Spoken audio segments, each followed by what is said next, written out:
अगर कोई आपको नीचा दिखाना चाहता है तो इसका मतलब है कि आप उससे पहले से ही ऊपर हो। जिंदगी जीने के लिए मिली है, इससे लोग क्या सोचेंगे यह सोचने में बर्बाद मत करो। किसी के बुरे वक्त में उसका हाथ पकड़ो, सहारा दो, उसे हिम्मत दो, क्योंकि बुरा वक्त थोड़े समय में चला जाएगा लेकिन वह आपको दुआ जिंदगी भर देता रहेगा। मनुष्य सुबह से शाम तक काम करके उतना नहीं थकता जितना चिंता और क्रोध के एक क्षण में थक जाता है। संबंध परमात्मा से अच्छे बना लो तो तुम्हें किसी की जरूरत नहीं पड़ेगी, तुम खुद सबकी जरूरत बन जाओगे। सलाह देने तो हजारों आते हैं लेकिन जब साथ देने की बारी आती है तो केवल भगवान आते हैं। जीतने के बाद तो सारी दुनिया गले लगाती है, क्योंकि जो आज आपके साथ है वह कल आपके खिलाफ हो सकते हैं। बिना मतलब के कोई आपकी इज्जत नहीं करेगा, लेकिन खुद को इतना काबिल बनाओ कि लोग बिना मतलब के भी आपका इज्जत करें। भगवान कहते हैं सोने से पहले तुम सबको माफ कर दिया करो और तुम्हारे जागने से पहले मैं तुम्हें माफ कर दूंगा। भगवान ऑक्सीजन की तरह है जिन्हें आप देख नहीं सकते लेकिन उसके बिना आप रह भी नहीं सकते। कोई और तुम्हारी मदद नहीं कर सकता, अपनी मदद स्वयं करो। आप खुद के सबसे अच्छे मित्र हैं और सबसे बड़े दुश्मन भी। इंसान तब समझदार नहीं होता जब वह बड़ी बातें करने लगे, बल्कि समझदार तब होता है जब वो छोटी छोटी बातों को समझने लगे। आप किस समय सही थे इसे कोई याद नहीं रखता, लेकिन आप किस समय गलत थे ये सब याद रखते हैं। सब दुख दूर होने के बाद ही मन प्रसन्न होगा, यह आपका भ्रम है। मन प्रसन्न रखो, सब दुख दूर हो जाएंगे, ये हकीकत है। किसी भी व्यक्ति की कोई भी बात बुरी लगे तो दो तरह से सोचो। यदि व्यक्ति महत्वपूर्ण है तो भूल जाओ और बात महत्वपूर्ण है तो व्यक्ति को भूल जाओ। रिश्तों का संबंध सिर्फ रक्त से नहीं होता, जो मुसीबत में हाथ थाम ले उससे बड़ा कोई रिश्ता नहीं होता। भगवान कहते हैं तुम सब कुछ मुझे सौंप दो, सारा दर्द परेशानी, और बिल्कुल हल्के होकर मुझे याद करो। धीरे धीरे तुम्हारा जीवन बदल जाएगा। हर रोज रात को सोने से पहले भगवान को अपनी पूरी दिनचर्या बता के सोएं। अगर आपके द्वारा किसी का दिल दुखा है तो मन ही मन उससे माफी मांगे। अगर आपका किसी ने दिल दुखाया है तो उसे माफ करके सारी चिंताएं भगवान को सौंप कर सो जाए। यकीन मानिए इससे आपकी जिंदगी खुशनुमा बन जाएगी। क्रोध बोला हुआ एक शब्द इतना जहरीला हो सकता है कि आपकी हजार प्यारी बातों को एक मिनट में नष्ट कर सकता है। सबको हंसाना लेकिन किसी पर भी हंसना मत। सबके दुख बांटना लेकिन किसी को दुखी मत करना। सबकी राह में दीप जलाना लेकिन किसी का दिल जलाना मत। यही जीवन की रीत है, जैसा बोओगे वैसा ही पाओगे। दुआएं और प्रार्थनाएं असंभव को भी संभव बना देती है। ईश्वर को ना हमारे तन की जरूरत है ना धन की, उसको तो बस पवित्र मन की जरूरत है। इसलिए वो हमें कुछ भी छोड़ने के लिए नहीं कहता, बस कहता है बच्चे मन से विकार छोड़ो, गंदे विचार छोड़ो। जो आने वाला है वो हमेशा गुजरे हुए कल से बेहतर होगा। यही एक सोच आपके जीवन में कभी निराशा नहीं होने देगी।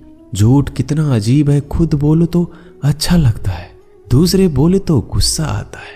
खुशियां चाहे किसी के साथ भी बांट लो, पर गम हमेशा भरोसेमंद इंसान के साथ ही बांटना चाहिए। जीवन में समय चाहे जैसा हो, परिवार के साथ रहो तो सुख बढ़ जाता है, दुख हो तो बढ़ जाता है। सच्चा मित्र वही है जो उस समय में भी आपके साथ खड़ा हो जब सारी दुनिया आपके खिलाफ हो।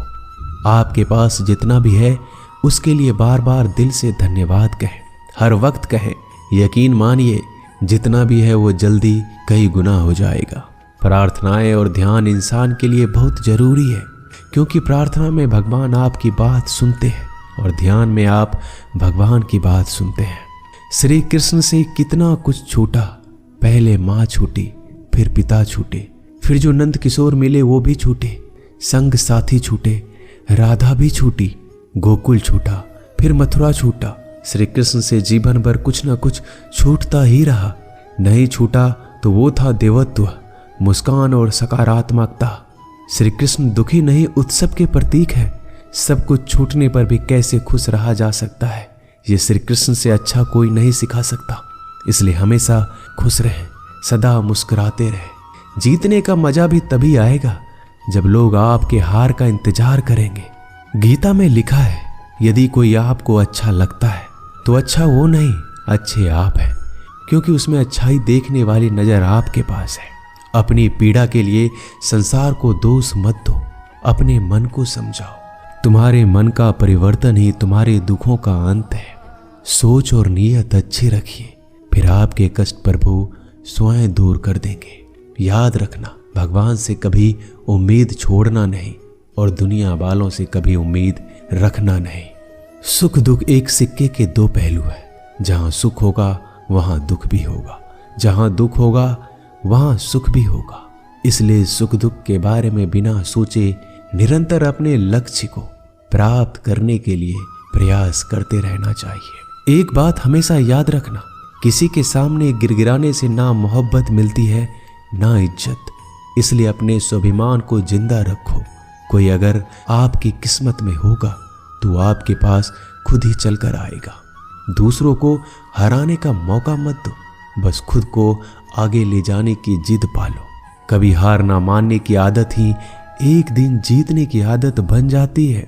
सिर्फ दो चीजें मनुष्य के भाग्य का निर्माण करती है। पहला, स्वभाव। अगर आपके स्वभाव में अच्छाई, विनम्रता और गुण है तो आपका भाग्य चमकेगा।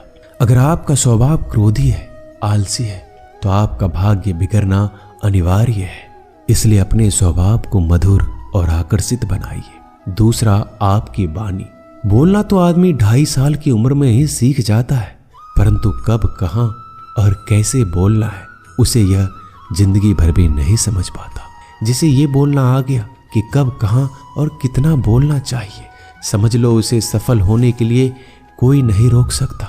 पिता से बड़ा कोई सलाहकार नहीं, माँ की छांव से बड़ी कोई दुनिया नहीं, भाई से अच्छा कोई भागीदार नहीं और बहन से बड़ा कोई शुभ चिंतक नहीं। इस मतलबी दुनिया से कोई मतलब ना रखो, और मतलब रखना है तो अपने मतलब से मतलब रखो।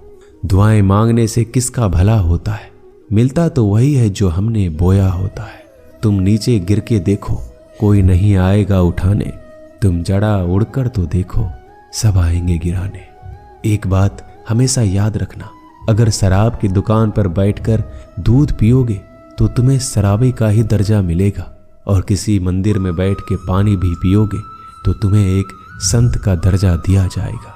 इसलिए आप किसके साथ उठते बैठते हो ये बहुत मायने रखता है। दोस्तों, आशा करता हूं कि आपने इस वीडियो से बहुत सारी सीख ली होगी। मिलते हैं जल्दी एक नए ज्ञानवर्धक वीडियो में। धन्यवाद। अपना ख्याल रखिएगा।